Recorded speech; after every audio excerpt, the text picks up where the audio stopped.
Well, good morning, everyone. Welcome to this morning's study. And before we begin, can you join me in a word of prayer? Dear Father in heaven, we are so grateful for all the things you do in our lives, all the blessings, and even the trials and difficulties that cause us to cling to you. We pray for those searching for truth, and we pray for us in the study that you can continue to lead and guide in our understanding of your word. Help us to see clearly what it is you want to say to us as a movement and as individuals. Help us to obey your voice and forgive us for our sins. Be with us now, we pray and ask in Jesus' name. Amen. Well, good morning again. So yesterday we had quite I thought a really good discussion, and I like the fact that Stephen always challenges things I say and asks questions, because that causes us to look deeper into what it is that we are studying. And so if we could, sort of sum up from yesterday, because yesterday was supposed to be kind of this, just a review, quick review, didn't really turn into a quick one.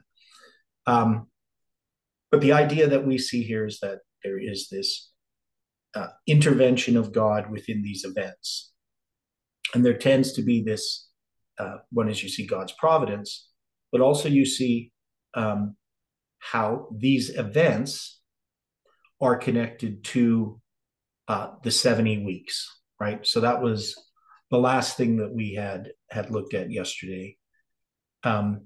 Because we know with the 70 weeks, and I guess I should probably have gone there. Why is this doing here? Okay. So when we go to the 70 weeks, let's get back here. There we go. Because we know the 70 weeks, the last two verses, they're going to be addressing the destruction of Jerusalem and the midst of the week, right? So you got 31 AD, the midst of the week, April 27th, 31 AD. And then it's going to bring us up to the destruction of the city and the sanctuary specifically on August 6th, 70 AD, right? So you're going to have that event. And so when we're dealing with all of these, so we dealt with the idea that there is in chapter 10, right? Just to go back here, the thing was true, the time appointed was long. So the time appointed, it's the word moed, right? That refers to the annual feasts, often are referred to as moeds, or sometimes gatherings, or the sense of an appointed time, like an appointed feast. And it's going to be long or great, right? The thing is the debar, right? So that's the thing, which is the word or the commandment. So Daniel, at this point in Daniel chapter 10, which is the prophecy is in Daniel chapter 11, that's the same thing. We have the debar, so that's the thing, and it's true, emet, right? So that's the Hebrew word for truth, emet, and then you have the time appointed. You could see that. This one actually is not. There's another place where time appointed is moed. This one is Saba, which usually is referring to a war or a conflict, a campaign. So this would probably be referring to, because there's another place where it says time appointed is the moed. So this would be referring to the controversy between Christ and Satan, if we're going to be applying it in context. And so this is actually the great controversy. I should have remembered that before, because I've actually looked at this before, but there's some other places where it says time appointed and it is moed, but this one is basically the matter, the commandment to restore and build Jerusalem was true, and there was a great controversy, right? If we could translate it that way, this a great battle. And he understood the thing, so that's going to be the same thing here, the matter, the commandment, and had understanding of the vision, right? So the vision there is going to be the Moreh, and that's the vision of Daniel chapter 9, right? So Daniel has this understanding of the start of the 70 weeks and also the 70 weeks itself, and this great controversy, what's going on. So what was the other thing? There's something else.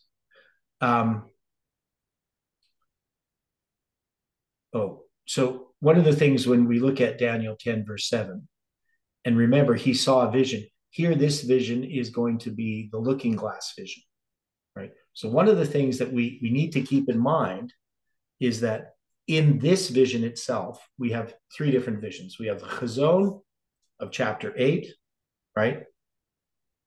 And we have, and the chazon in chapter 8 is not the 2300 days. It's the longer vision, the 2520. So it's referred to. We see that in Habakkuk chapter 2, right? The vision make it plain upon tables. That's 677 to 1844, right? The 2520. And then you have the vision of the evenings and the mornings, right? So the visions of the evenings and mornings, that is the 2300 days. And when you look at in Daniel chapter 8, because it's going to say here, so the vision here, he had seen the vision, the chazon, right? And then he wants him to understand the Marah, the vision of the Marah, right? So the Marah is I think I'm getting mixed up. So the Marah, the Marah is the 2300 days, right? Not the Daniel chapter 9. Daniel chapter 9 is the matter. The Marah is the 2300 days, and the chazon's the 2520, right? Am I getting that right now? Is that correct? The Marah is the visions of the evenings and the mornings. I believe you're correct. Yeah, okay. So somehow my brain was short-circuiting. And then you're going to have in verse 17. So Daniel 8, verse 17 is the reverse of July 18, right? For the time of the end shall be the vision. You can see that word time. That's that 16256. And then you have the time of the end, the ketz, and then you have the vision here, the kazon, right? So this is, so the time of the end, the kazon that ends in the time of the end, that's going to be the 2520 for northern Israel, right? So there is really, in a sense, two kazons, though they are part of a bigger structure. And it's going to talk about these in other places dealing with the 1260s and the indignations and so forth.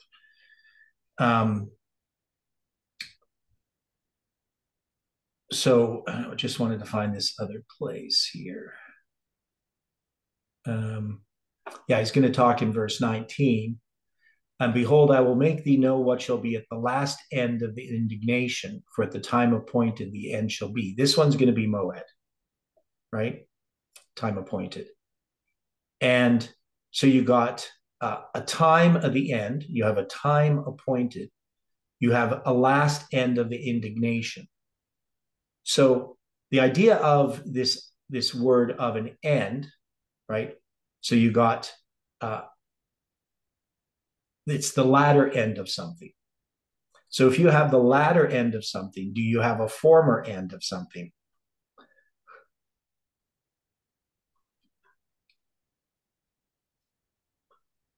You should. Right. So you have the last end because you have the first end, right? The idea in Hebrew, because they'll talk about, you know, at the end of the year, but they could mean the beginning of the year, or they could mean what we call the end. That is, um, there's ways in which they look at the ends of things, which is different than us. We just think the end is always the last end. But anyway, this is the last end, but that means there's a first end. So the indignation deals with the two 1260s. You have the daily and the abomination of desolation. So the last end of the indignation, that's going to be the 1260. Right. So now that's one possibility. The other idea is that it could refer to the second 2520. Right. So it could refer to the 2520 for Judah. And one of the reasons I would, and I've used to always argue this, because at the time appointed, the end shall be, well, that's the Moed. And the Moed would be like the Day of Atonement. That would be a time appointed. And we don't have a time appointed, like a feast day marked in 1798. Though, it doesn't necessarily have to refer to a feast day. But so there are those options. I'm not sure which is the correct one. I've sort of dealt with the idea that it's the two 1260s. And this is going to be marking 1798. And based on other things in the context is why I would do that. So when we look at chapter 9, then dealing with this destruction of the city and the sanctuary, and we take into the idea of this whole 70-week prophecy and the events that are going to, so we know that this is upon the city, upon the holy city, right? And upon the people. So obviously 70 weeks are determined. Now, we know that the city itself is not destroyed at the end of the 70 weeks, right? That's going to be the stoning of Stephen. And that's going to be delayed for 36 years. Now, why is it delayed for 36 years? Why is the city not destroyed at the end of the 70 weeks? Why is the city destroyed 36 years after the end of the 70 weeks? Well, Ellen White, she says that the younger generation had to have an opportunity Okay. to receive Christ. Okay, so that's sort of a practical term, a practical reason why. But what about a prophetic reason?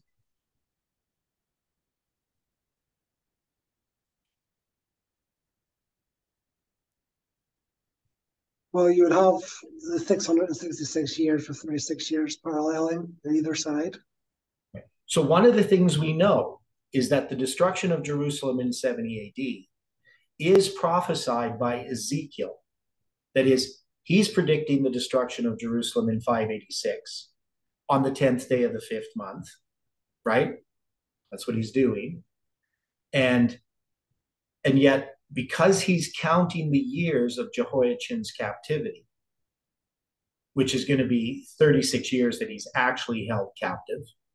But if we continue the count, the 666th year of Jehoiachin's captivity is 70 AD, right? So he is counting that, and it's going to be on the 10th day of the 5th month in 70 AD. So he's obviously he's not aware that he's doing that, but he is. So this 36 years attaches to that 36 years of Jehoiachin's captivity. So one of the things we have to keep in mind when we're studying these things, and that we have noticed, is that most Seventh-day Adventists would just look at each of these prophecies as an individual thing. The 2300 days, sure, it's connected to the 70 weeks, but the 1260 isn't. It's not connected to anything as far as they know. It's just you have the 1260 for papal Rome. But of course, there's the first 1260 in Daniel 12, verse 7. It goes from 723 BC to 538 AD. And there's all of these other structures. And, in the structure of prophetic chronology the symbolic use of numbers, I refer back to really the structure of prophetic chronology. That was what I was finding out back in,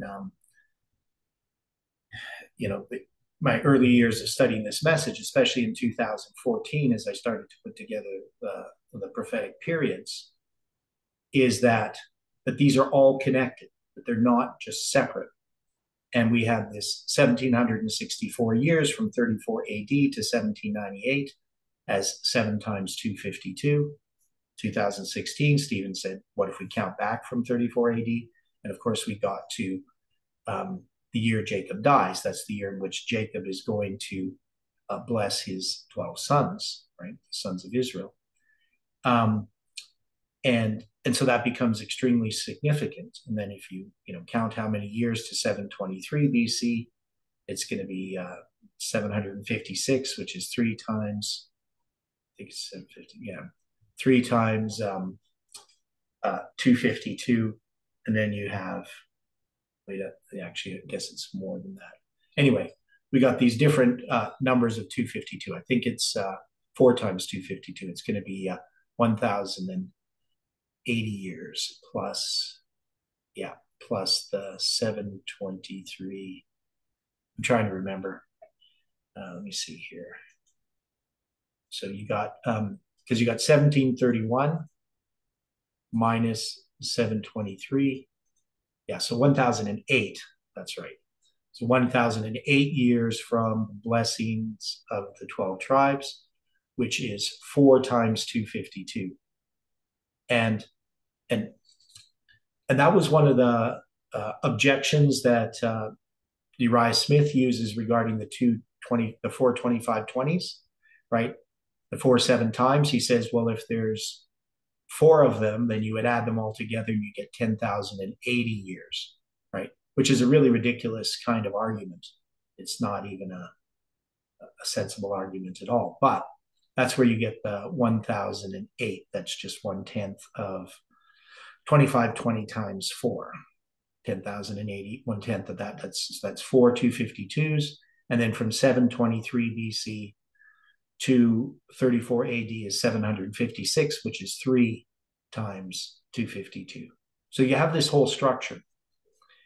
And so what we're looking at then, what we're understanding,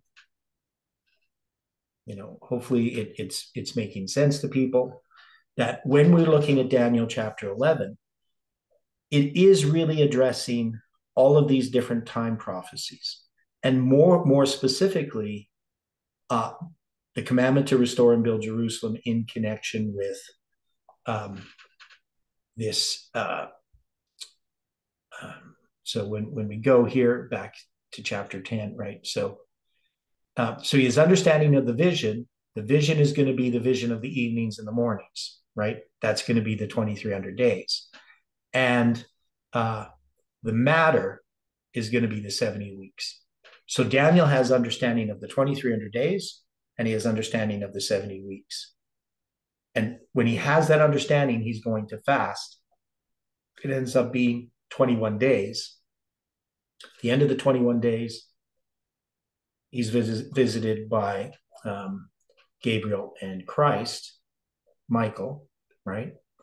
And then he's going to be given this outline of this history.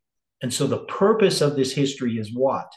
Why are we given the purpose of this history in the whole context of this?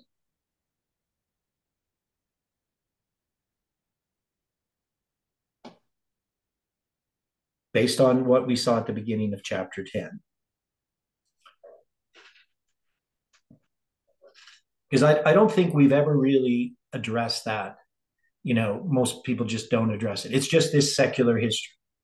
But what is the purpose of it?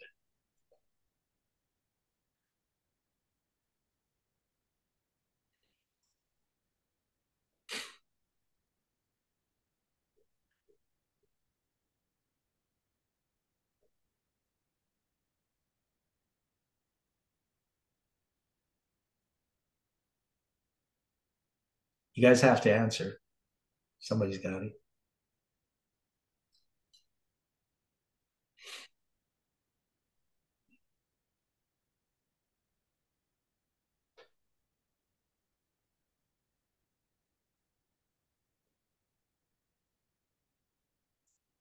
So we got the matter, the commandment to restore and build Jerusalem connected with the 70 weeks. We have the Mara, the 2300 days, the evenings and mornings. Oh, and that's the other thing, is the visions of the evenings and mornings is true. That was the other one I was going to look at. So, where's this?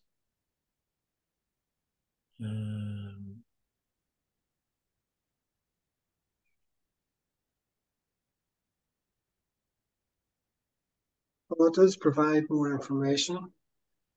You have the idea there of the anatomy, skeleton, maybe Daniel 2, and then you add the respiratory and whatever. Yeah. So chapter 11 is just like another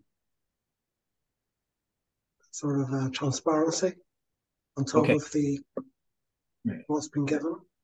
But it's specifically addressing this work connected with these prophecies, right? So it's not just about this world history, right? That is, this world history only has significance because of these powers are going to be persecuting God's people, and they were going to be led to Rome, pagan Rome, which is going to crucify Christ.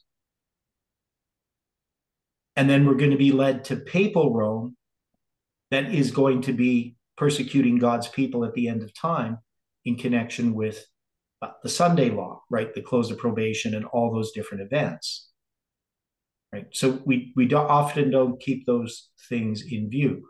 So the vision of the evening and morning is true in Daniel 8:26. So that's, of course, Erev Boker. Now, I always wondered, I mean, I understand why, but in Hebrew, it doesn't say the evening and the morning. It just says evening, morning. It doesn't have the definite article. It's just Erev, which is evening, and Boker, which is morning, without the definite article, which is kind of odd. You're not going to usually see them like that. And which was told is true. So that true, that's going to be that emeth again, right? And therefore shut thou up the vision, the chazon, for it shall be for many days, right? So the chazon is going to be sealed up, which is the whole of this, the 2300 days, the 70 weeks. These are all sealed up, right? And remember, the first one that's unsealed by Miller is the 2520, right? The chazon. That's where he gets that understanding. And in our history, the 2520 becomes this key that actually unlocks all of this dealing with numbers and symbols and dates and so forth, which is why it's very hard to sort of backtrack and say, well, you know, we shouldn't have gone in that direction, because that's where the 2520 leads. And if you go back, I mean, you have to continue to go back. You can't just backtrack to the 2520 and say, well, we still need to believe in the 2520, but that's it. Because the 2520 leads to where we ended up with July 18, 2020. So if we could put this, then we have this being fleshed out, as Stephen says. It's giving us more detail, but it's giving detail regarding this interaction with this prophecy of the 70 weeks, and also the prophecy of the 2300 days, right? So when Michael stands up in 12 verse 1, I mean, that's closing probation on the Day of Atonement, right? That is, the Day of Atonement began October 22nd, 1844, and it's going to end when Michael stands up.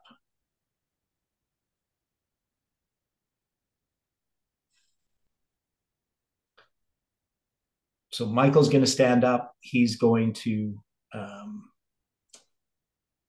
close probation. Then you have this time of trouble, right? You're going to have the special resurrection, all those types of things, right? And then he's going to go back and say that the book of Daniel is sealed until the time of the end. And that time of the end is that other time of the end, same thing that we saw earlier. Many shall run to and fro, knowledge shall be increased. And then he's going to have this vision, which is repeated in Revelation chapter 10 in a different form, but a parallel sort of vision. And then they're going to ask how long, and then you're going to have this, how long is going to be to accomplish the scattering of the power of the holy people, right? And that scattering of the power of the holy people is going to refer to paganism's scattering, not papalism's trampling, right? And you're going to have, see here. Yeah, it's going to be sealed till the time of the end. And of course, we know time symbolizes 360. Yeah, these time of the ends mentioned. So we have time of the end. So I want to look at this. So we know in Daniel chapter 11, verse 40, it says, at the time of the end, the king of the south shall push at him, right? And so in chapter 12, when it talks about the time of the end, it has to be the same time of the end. That's what we understand, right? The book is sealed up until the time of the end.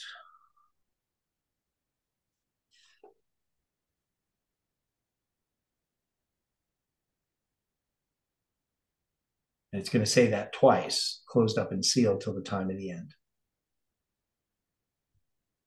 So that's why we know at the time of the end, 1798, when you have the king of the south push at the king of the north, right? With the king of the north being the papacy.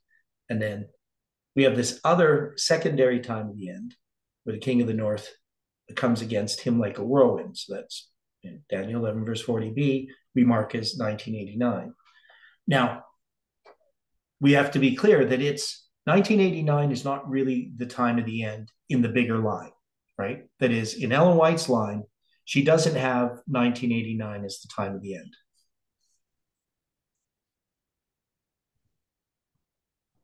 Do we agree with that? That Yeah. she's marked, so she marks 1798 as the time of the end. And so when we mark 1989 as the time of the end, we understand it as a repeat of history, that it is not the actual line, right? Because the actual line, sure, this event happens in Daniel 11, verse 40b, but it's not being marked at the time of as the time of the end. Now, we mark it as the time of the end because we understand the repeat of Millerite history. And this to me is an important point when it comes to the whole issue regarding our lines and the time setting that occurs in our lines. That is, I've argued when we first started introducing time setting in 2018, is that our line was typical. It was not the actual line. And the only reason we could set dates is because we were in a typical line that was a repeat of Millerite history. And the thing about the dates that we didn't know, that I was uncertain about, is could we actually predict events, right? So I knew we would have dates and we'd have time and events would happen. But the question was, could we predict an event? And we had many indications that we could not predict an event. And yet we continued to persist. And even after July 18, 2020, we have people still trying to predict events. But it's pretty clear with July 18, 2020, that we could not predict events. And so my argument at the time was we were correct as to the time, but wrong as to the event, just as they were in Millerite history. Now, That is, the time given us was the correct time. It's not like we needed to find some other time, because obviously the event will happen at a different time. But that event we can't predict. Just as the Millerites were predicting the second coming of Christ, but they predicted it October 22nd, 1844. So some people kept trying to find, well, we need to set another date. We just had the wrong date. But we know that they had the correct date, but the wrong event. And so that's what we needed to understand about our history. But now people, because the event didn't happen, gradually, many people, some people immediately, but many people after a time have decided July 18, 2020 was just an error because what we predicted did not occur. So people who were first supporting it, people like Daniel Fontenot, many of the people in the American Canadian groups, they were still supporting the idea of July 18th. Now they have, I think, pretty much abandoned it, right? It was a sin that we need to repent of. And so hopefully this type of idea, what we're seeing here and understanding these lines in Daniel chapter 11, and the application that we are making to our time. So when we're making this,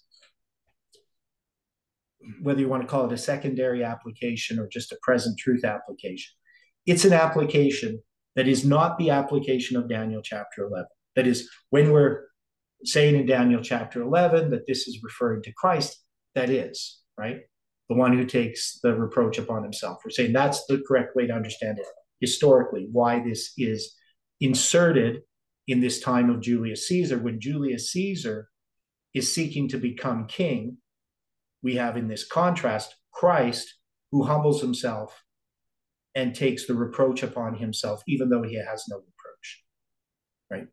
And then we have this contrast with Julius Caesar, and he's going to stumble and fall and not be found, right? He's going to be killed, murdered, 23 stab wounds.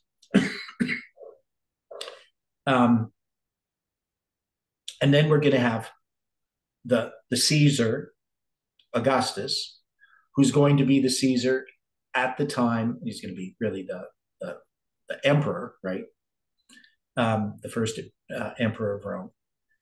But he's going to be the one who's going to be the emperor when Christ is born, right?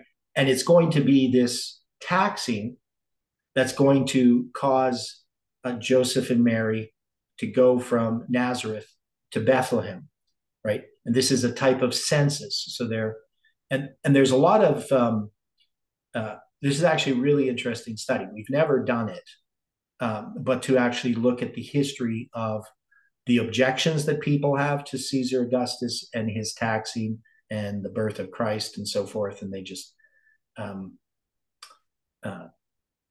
because there's some very interesting details that have to be worked out, who the governor is and all these types of things. And can't think of the guy's name, but, these are all mentioned. And so sometimes people have these objections, but when you actually look at them, they don't hold any water. And it actually shows quite clearly, we can pinpoint when Joseph and Mary went to Bethlehem, when this tax was. So they're going to mention this guy who stands up, right? So he's going to be Caesar Augustus. It's going to be Octavian, or Octavius was his original name. And then his name gets changed to Gaius Julius Caesar, same as Julius Caesar. So we refer to him as Caesar Augustus. And he's going to die, right? So he's going to be destroyed. And in his estate, we're going to have a vile person, and that's going to be Tiberius. And he's the one who's going to be the emperor when Christ is crucified, the Prince of the Covenant. And now it talks about the arms of the flood shall be overflown from before him and shall be broken. Yea, also the Prince of the Covenant. And so we've looked at that briefly. But what is this arms of the flood that shall be overflown from before him? Historically, how do we understand that?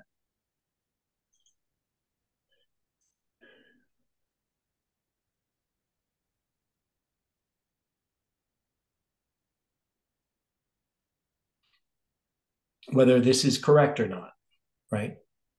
So he talks about Thomas Newton. This is Uriah Smith quoting Thomas Newton.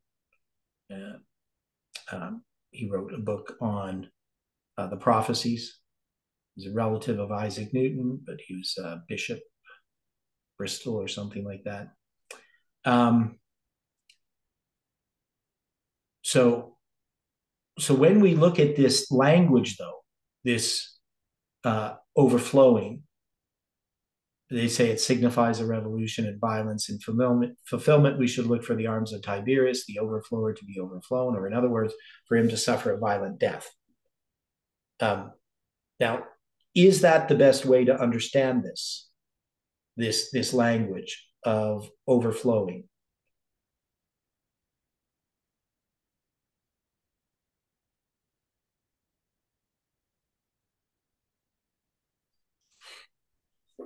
Because what do we normally attach this to? The arms of the flood.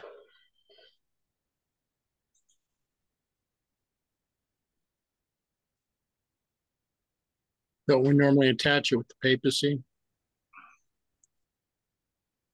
Well, we normally connect it to the Sunday law. But is that what you're sort of referring to? Yes. Okay. But where we first sort of see this is in Isaiah chapter 8, right? And the translators refer us back to that verse. So this is going to be this prophecy dealing with Maher-shalal Hashbaz, right?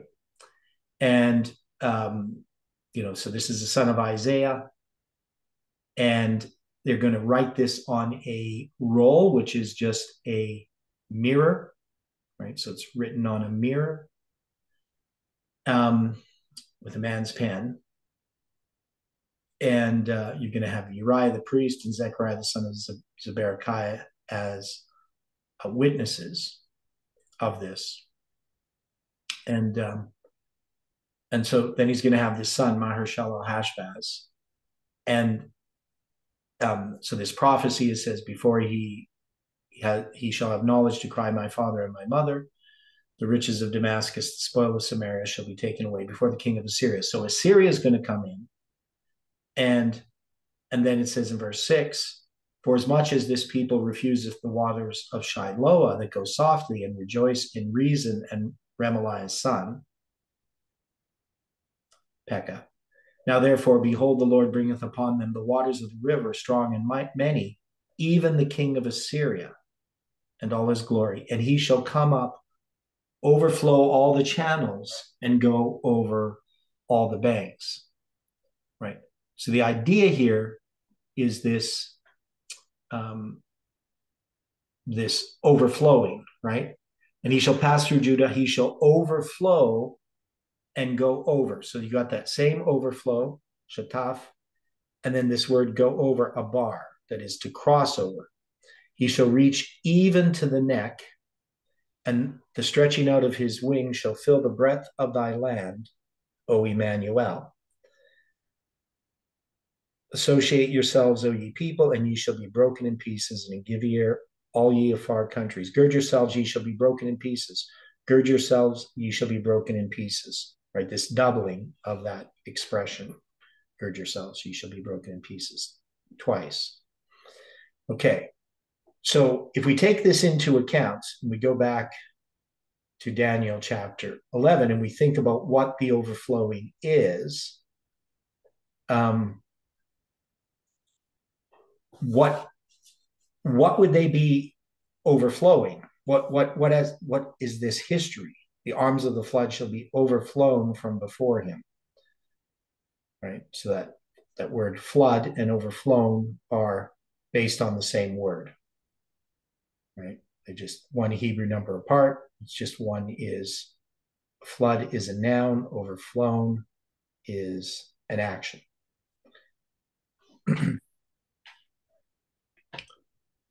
So what could it be referring to? Because the idea here in these, Thomas Newton signifies a revolution and violence, and then it's going to happen to him, Is that the best way to understand that? Or is there some other way that we would understand this verse?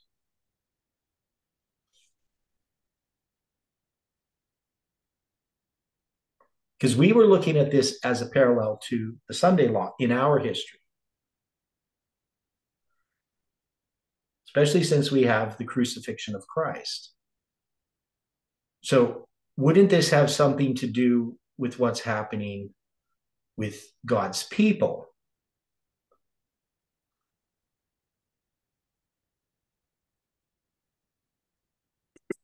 Well,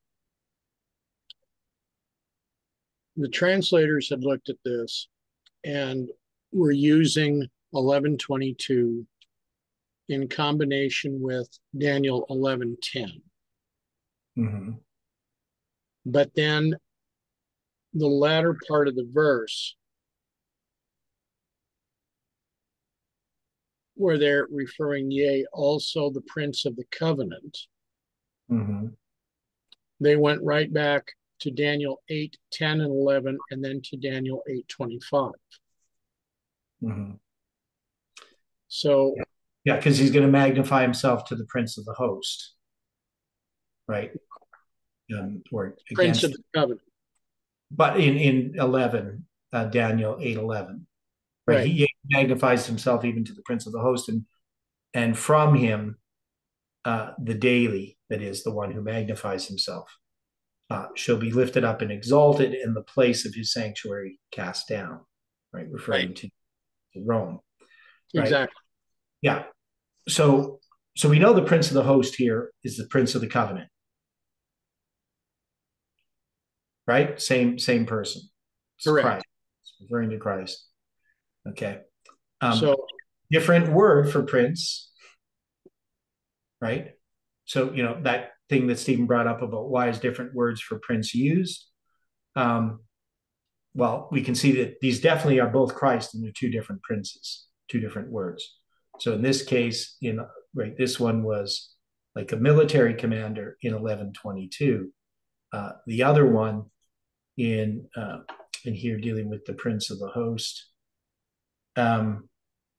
This is going to be Sar, right? And then we have that other one that deals with the magistrate. So we have basically three different prince that are translated as prince in English. But we still take them all as referring to Christ because of the context, right? Historically. Does that make sense? I'm tracking it. Yeah. So going back to here, we got this that reference, and then 8:25, and that's going to be about the princes of princes, the prince of princes. Right. Right. So that's going to be through his policy, he shall cause craft to prosper in his hand, and he shall magnify himself in his heart, and by peace shall destroy many. So this is how Rome is working. And he also shall stand up against the prince of princes, but he shall be broken without hand. Right. So we can see that this is going to connect us with Daniel chapter 11. Right. So they're all connected. Chapter 8, chapter 9, chapter 10, 11, and 12. They're going to be interacting with each other, giving us more detail from different perspectives. And we know, of course, that this is Rome, because in the latter time of their kingdom, in verse 23, when transgressors are come to the full, a king of fierce countenance and understanding dark sentences shall stand up. And that's basically just a paraphrase of Deuteronomy verse 28, where it talks about this here. I shall bring the nation, verse 49, against thee from far, from the end of the earth, as swift as the eagle flieth, a nation whose tongue thou shalt not understand. So that's the dark sentences. A nation of fierce countenance, which shall not regard the person of the old, nor show favor to the young. Right. So we have all these connections to Rome, is sort of the point here. And then what Rome is doing in this context, we would have to say that this has to deal with the fact that it's in the time of Tiberius, it would refer to the oppression that's actually happening of the Jewish people at that time, which is going to lead to the crucifixion of Christ. But it's using this with the arms of a flood. Now this word arms, right? This is that is the stretching out. So this is not referring to military arms, right? This is just the stretching out of animals, the foreleg. So figuratively, it can refer to force, but primarily it's just referring to the arms, and it's used often in the sense of military ideas, military strength, arms. And then we have this flood. So this is a deluge, right? So it's an overflowing. So you got arms of a flood. Shall be overflown. And then it says from his face, right? So it says from before him. But literally it's just from his face. So they shall be overflown from, now it says from before, but really it just means, literally it just be from. So this word 4480, mim, it just means from or out of, above, after, among. So it's different ways in which it's translated based upon the context. And it actually means a part of, literally, but from out of. And then his face, right? So panim, that's just the word face. So these arms of a flood, they shall flow out from his face and shall be broken, right? So this word broken, shabar, is actually like to burst, right? So if we think about it, that this just is saying that Christ, because of this persecution of Rome under Tiberius, this persecution of the Jews, it is going to lead to the crucifixion of Christ.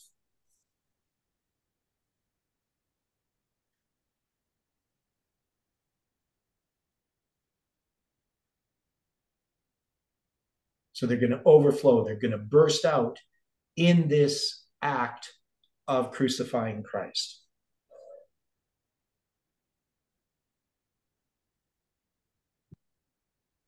So if we think back to Isaiah chapter 8, where we see this, coming up to the neck of these flood waters, the waters of Assyria, in this battle between northern and southern Israel, but Assyria comes in. So we can see here in this case, the flood, this persecution, is going to end in, one of the results is going to be the crucifixion of Christ. Does that make sense? Is that any comments on that?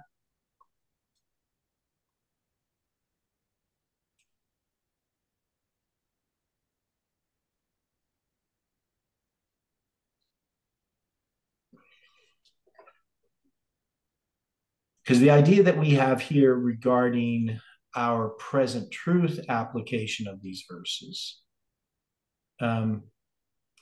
we haven't filled in some of this stuff we were talking about, because the reason why we moved ahead is we kind of were stuck a little bit.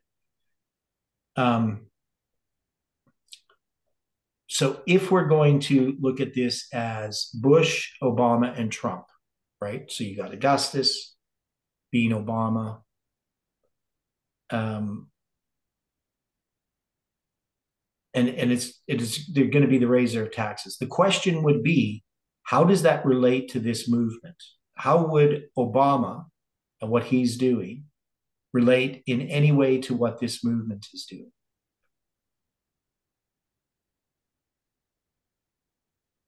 And we had trouble trying to figure out, well, how do we apply what happened to Augustus to Obama?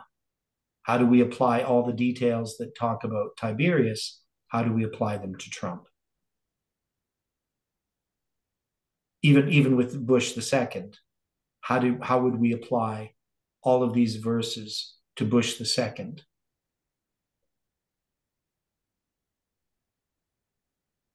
how does Bush II stumble and fall and not be found, if we're going to parallel that to Caesar's assassination? So we haven't been able to do that.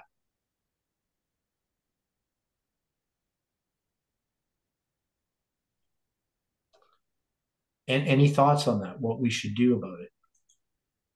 Have we found enough that we can make sense out of that? Any comment there? I haven't seen enough yet to be able to make full sense of this. Okay.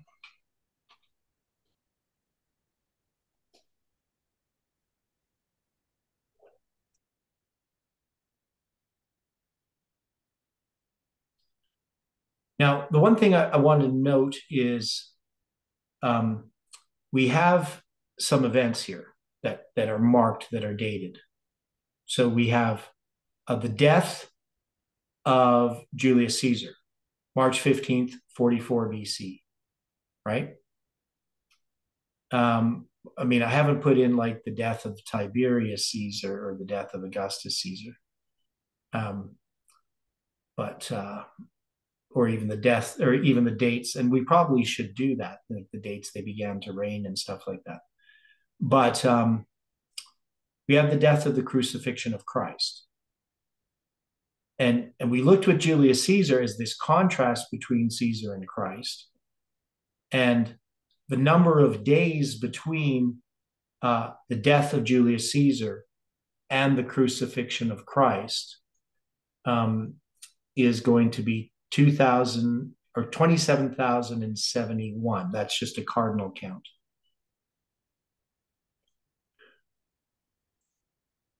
So I'll just show you this. So this is the number of days between the death of Julius Caesar and the death of Christ. Now, we see the factorization is kind of interesting. So we have the number 11, we have the number 23, and the number 107. So what would each of these numbers mean in the context of what we're studying here?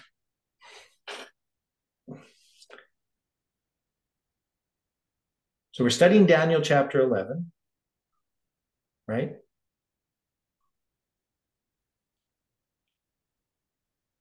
So we could see the 11 could refer to that. What about the 23 stab wounds of Julius Caesar?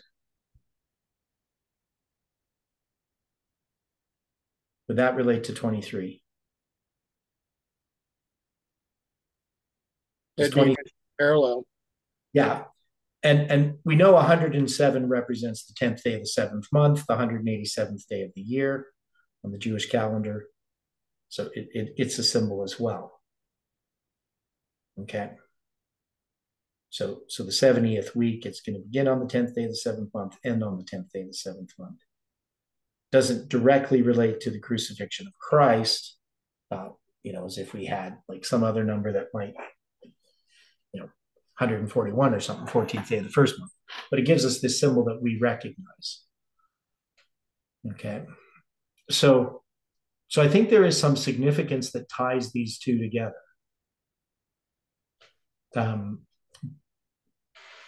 I haven't looked at everything, so that's just a quick look at the number of days, okay, between these two dated events that we have in our study here. So we've connected these, and I'm just going to make a footnote here.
So I hope we can see that these things are connected based on how we have looked at this. That we can see Caesar is connected to Christ. Now the question still has to do: how do we fit in these presidents?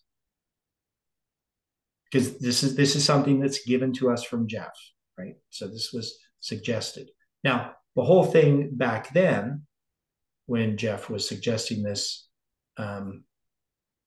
trying to think exactly when, this would probably been in late 2016, early 2017. Maybe I know he's going to be looking at other connections with these emperors, in connection. Wasn't that more in 2015, just prior to the 2016 election? No. It's so in 2000, because it's not until 2017, that or December of 2016, we're going to understand Raphi and Panium. And it's going to be late in 2015 that we're just going to understand that the first verses of Daniel chapter 11 connect to the presidents, right? But this is later. So this is like in 2016, I believe, that he's going to start looking at this. I think it's right after, or right at the end of the time Steve and I and Heidi are in Arkansas in 2016 at the School of the Prophets for 3 months. I think it's at the end of that he starts looking at this. I know he was dealing with these Caesars. Whether he was connecting it exactly to these verses, I don't know. But it's in that history. So it's in 2016, just prior to the election, right? That's my understanding. Okay, so that's when we were given this, and so at the time I wasn't paying much attention to it. So that's why I don't know exactly, because I was caught up in studying Ezekiel and chronology and stuff like that. So I knew Jeff was talking about these things, but exactly the significance of it, I don't know. But the main reason had to do with the idea that Trump would become president, and he's this vile person, right? So he fits in with Tiberius Caesar, and that he's going to bring in the Sunday law. Now, so this idea of the crucifixion of Christ in the Sunday law, well, this would then happen under Trump, right? This parallel to the Sunday law. So we would say it's not the actual Sunday law itself, because this is applying to our movement. This is a typical line. We can't know about the timing of the Sunday law. But in our history, we do have a type of the Sunday law that occurs under Trump, right? Just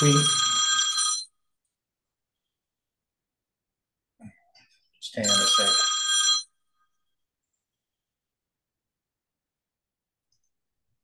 Okay, sorry about that. Now, so we were addressing, what were we just talking about?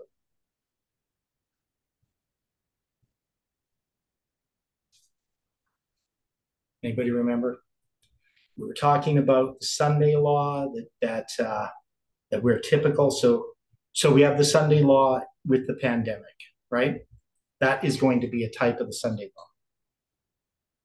So what would this crucifixion of Christ be in our history, if we're going to attach this? So with this flood being overflown from before him, what would this be?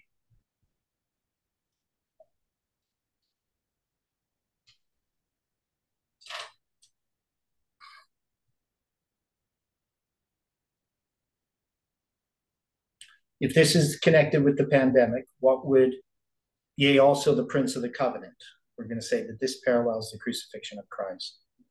What event in our movement would this parallel?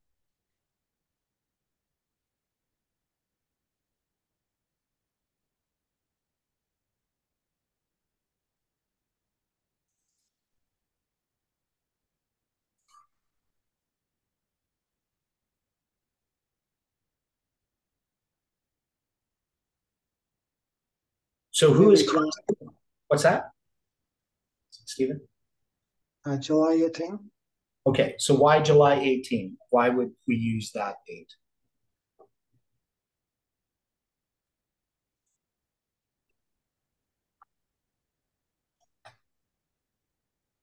Well, we normally align the 22nd of October 1844 with this with the Sunday law, and I think it has like a parallel with has been paralleled with the cross as well. Okay, so we take October 22nd, 1844, and we parallel it with the cross, you're saying? That's what you said? Yes. Yes. Okay. So if we say this is July 18, 2020, we can see in the number of days, right? So even that little footnote there that we have in the number of days, the 27,071 days, where we have the divisors as being 11, 23. So we can see also 23 relates to the 2300 days. And we have that symbol of 11 relating just to Daniel chapter 11. So at least as far as I can see. Then we would have this 107 relating to the 10th day of the 7th month, ending the 2300 days. So we're going to just say that the cross is there on October 22nd, 1844. Now, exactly how is the cross there on October 22nd, 1844? Because it's the Sunday law? Is that it?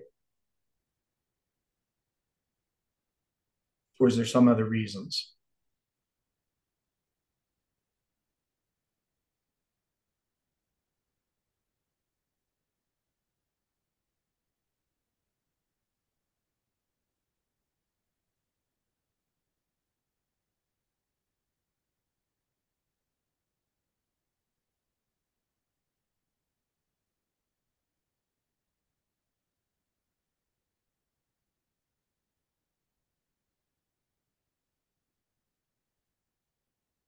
Stephen, any other reason why we mark the cross on October 22nd, 1844?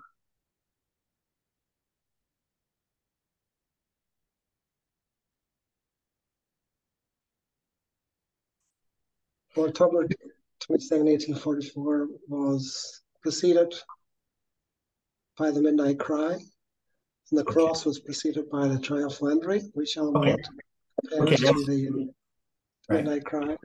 Yeah. So Ellen White parallels these two. Now, I was thinking more specifically, and why I asked you is what about 318?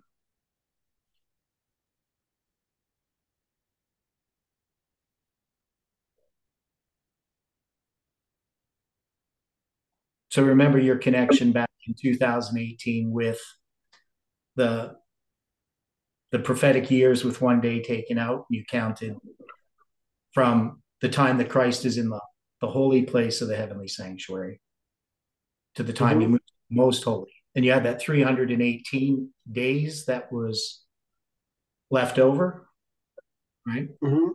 And Yes. we use that to symbolize the cross, the time that Christ is crucified. We put it in a symbol like a clock, right? Because it was because 318 minutes was what was it? 318. No, I think it was Bob was 1533, I think. Okay, 1533. Okay, but how was it connected to the 318? Because there was a 318 in there.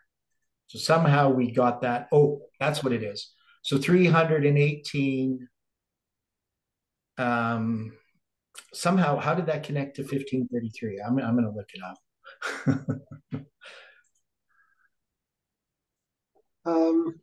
Well, So it's 318 days.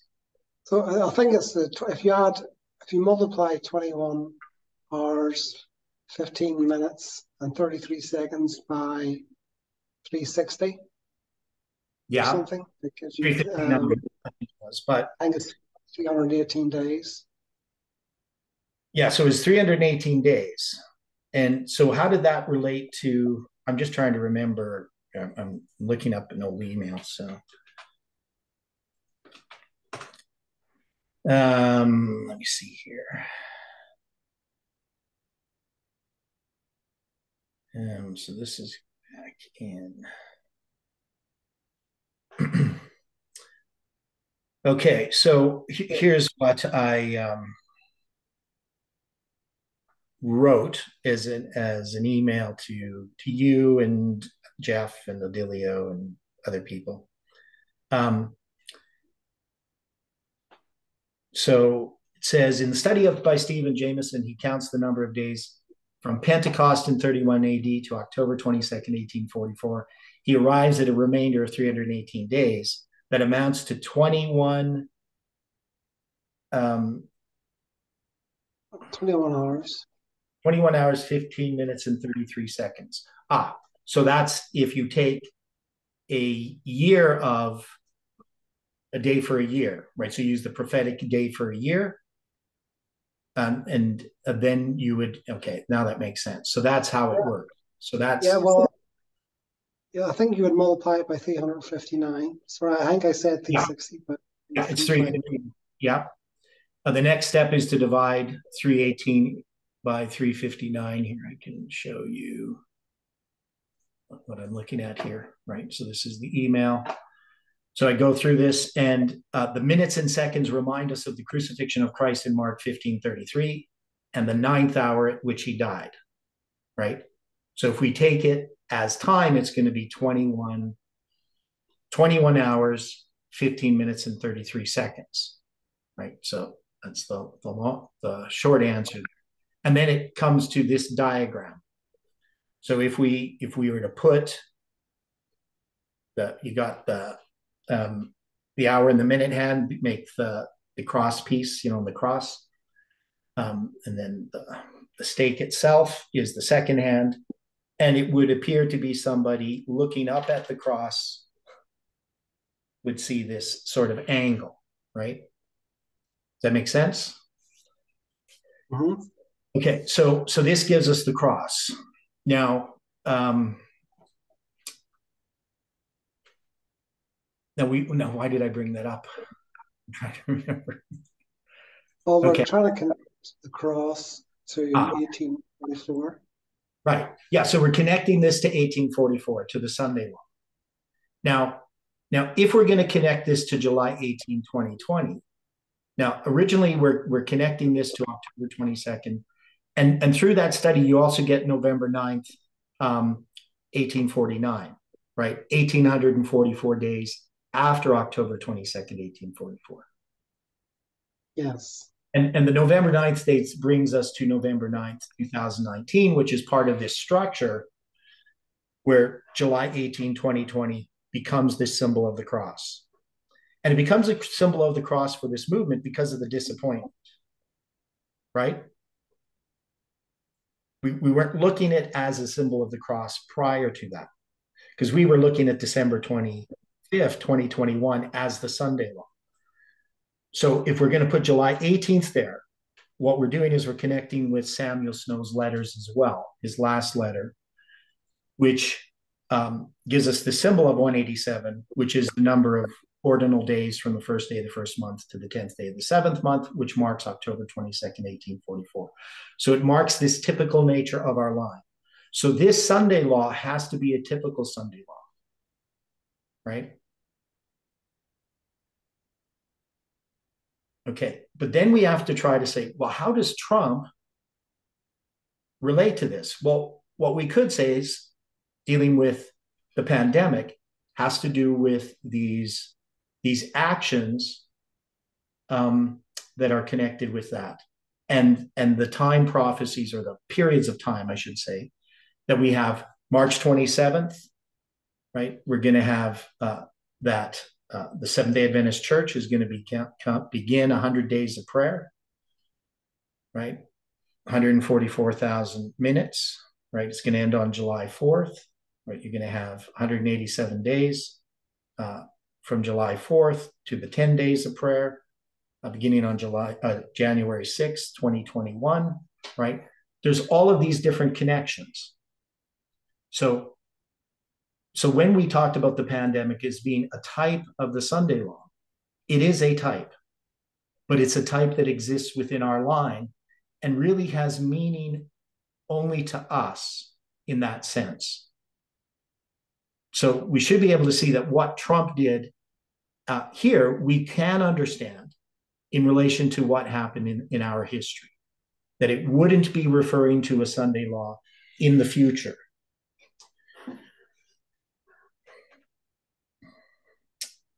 Okay. So in the midst of all this stuff that's happening with the pandemic, we have in this movement, this crisis that occurs. It's not a direct result of that, but it is connected with it. Anything else that we can see here that we can connect this crucifixion of Christ? So we have these symbols. We have all of these different things that happened with Stephen's understanding regarding time that led to November 9th. Okay. Now what about Obama? Because this is going to be, Augustus is the time in which Christ is going to be born, right? It's going to end up in Bethlehem because of this census connected with the taxes. So what role does Obama play as far as the history of this movement as a symbol, right? Not necessarily personally.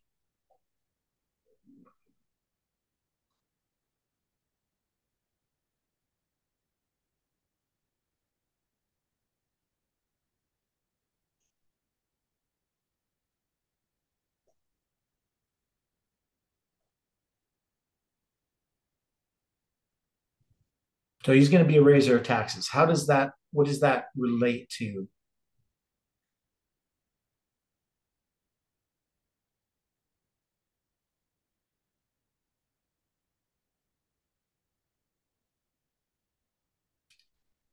We've put Obama in there.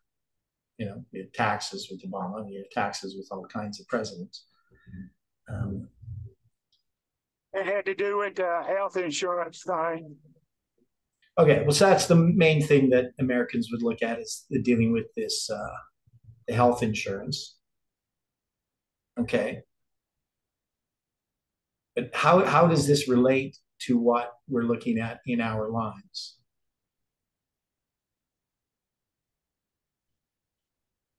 Can we find any connection?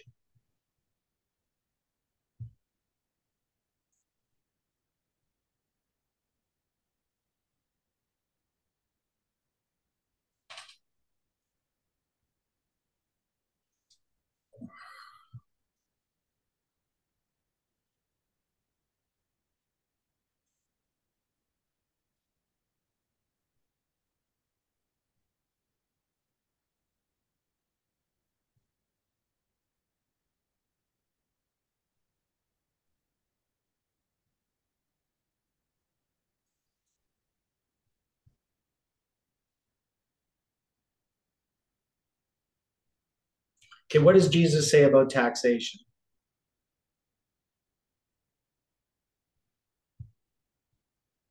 Render unto Caesar that which is Caesar's, render unto God that which is God.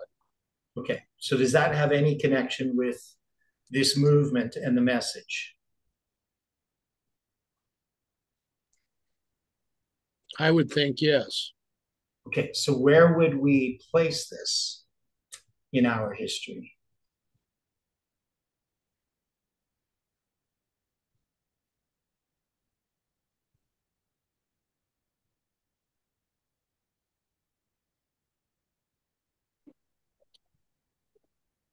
Could we place it at July 18th?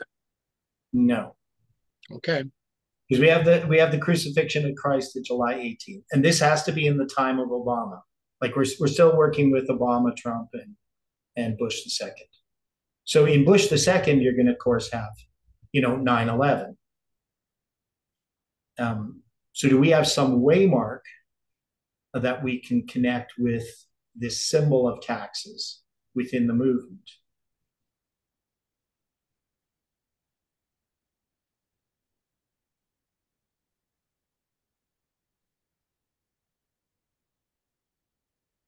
So, we have Obama there, and I'm not necessarily certain that we need Obama there. I mean, we have him there. I mean, there might be some other symbol that actually doesn't really have to do with the presidents at all, right?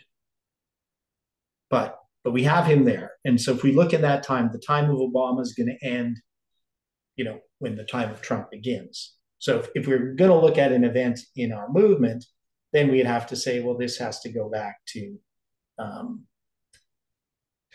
basically from 2008 till 2016 sort of thing, right?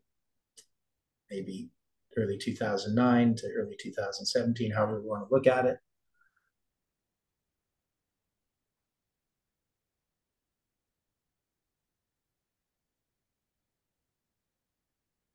Is there some significant event that happens in this movement that we could relate this to?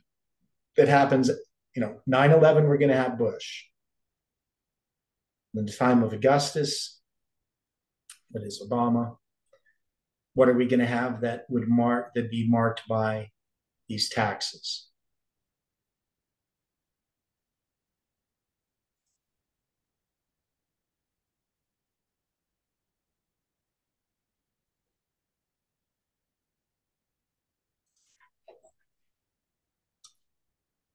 Anything.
Because we have to render unto Caesar the things that are Caesar, unto God's the things that are God's. Is there some event that we could mark?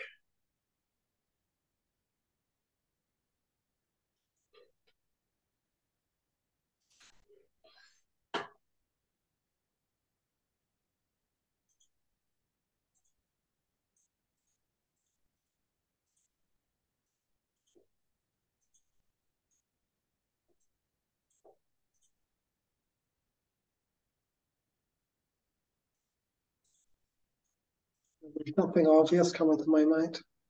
Okay.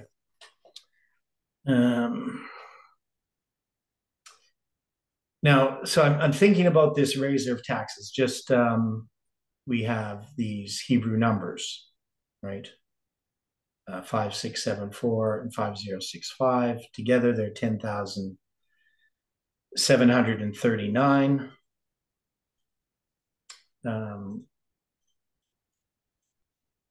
Which is 29 years and 147 days. I don't know if that fits anywhere.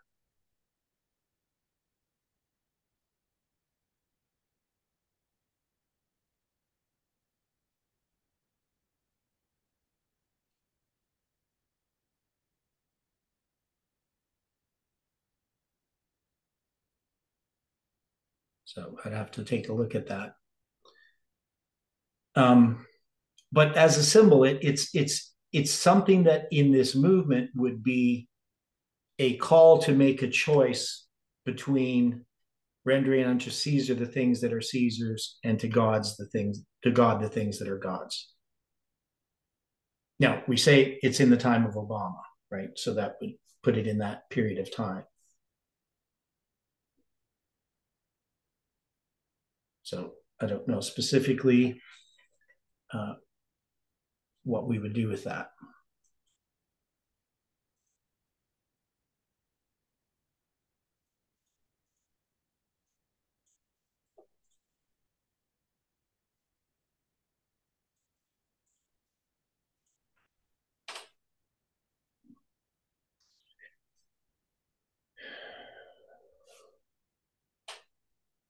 So it's something we're gonna have to come back to.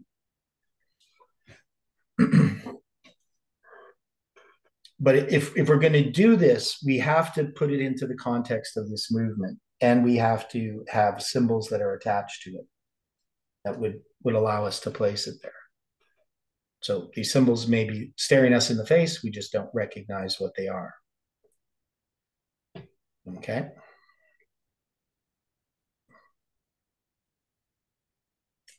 Now, so that's sort of our review, I guess, of addressing those points. Now, getting back to 23 and 24, like we spent all this time dealing with the League. Now, we don't have specific dates for the Jewish League. We do have some specific dates in this history that are given in Maccabees, and I haven't looked at them all yet to see their connections. But we know that this is going back, right? So it's going to go back and repeat some of this history. And so we haven't put any present truth applications in here. We've simply tried to understand the original application. So in these two verses are going to go from 161 BC to 31 AD, right? So they're going to cover a period of 130 years.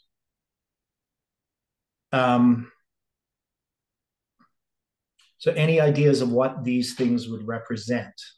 What this Jewish League? We said, well, this would bring us to 9/11. So we probably could put this in here, right? Because that's going to be, why do we parallel this Jewish League with 9/11?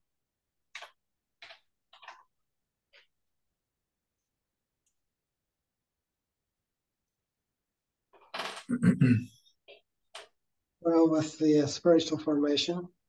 So spiritual formation that happens in September of 2001, Seventh-day Adventist Church, accepting from the evangelical churches in order to be our churches, our institutions of learning, our seminaries, to be in compliance with their, I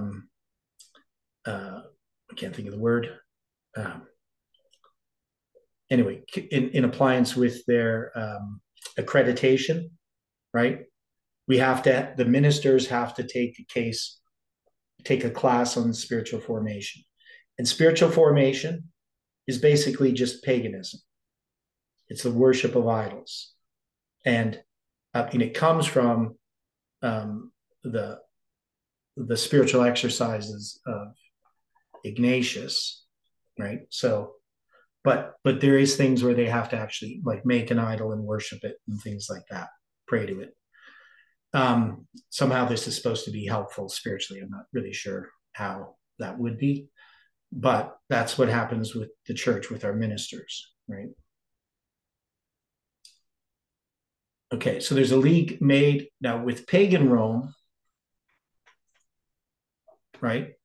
So what would we parallel? We're going to just say, well, pagan Rome is paralleling this spiritual formation itself, right? The worship of idols.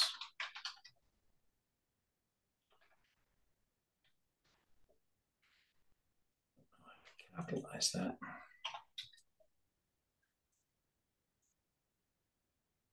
Okay. So even though it's spiritual formation, I guess, of the Protestants. Okay. Now he shall work deceitfully, and so they're going to use the League for furthering Roman interest into the Eastern religions. Well, we could see the parallel there would simply be this connection between how the I don't know how to word it, but basically the furthering the interests of Rome within Adventism.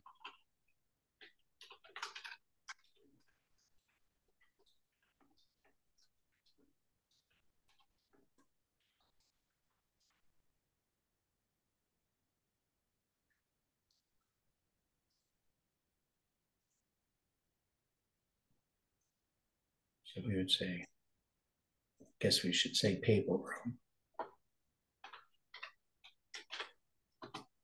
Just as it is within the Protestant churches.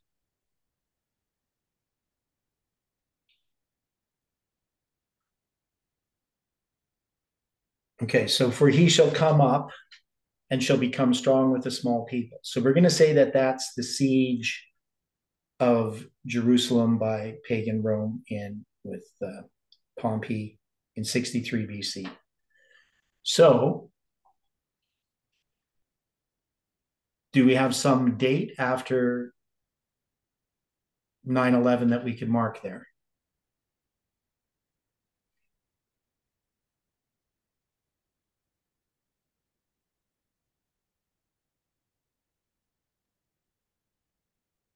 Yeah, well, I think with the small people, Uriah Smith relates that to the Jews. But then Yeah. Swearingen, I think, is it Swearingen? I think he makes an application that's Different. just Rome in its early stage. Yeah, and I think that we're going to have to kind of decide upon. So we haven't figured out exactly how we're going to interpret that. Anyway, we're going to have to come back to this tomorrow. So it's an interesting study. There's lots of things to think about, but let's close with a word of prayer. Dear Father in heaven, please be with us today. We ask for your care and protection.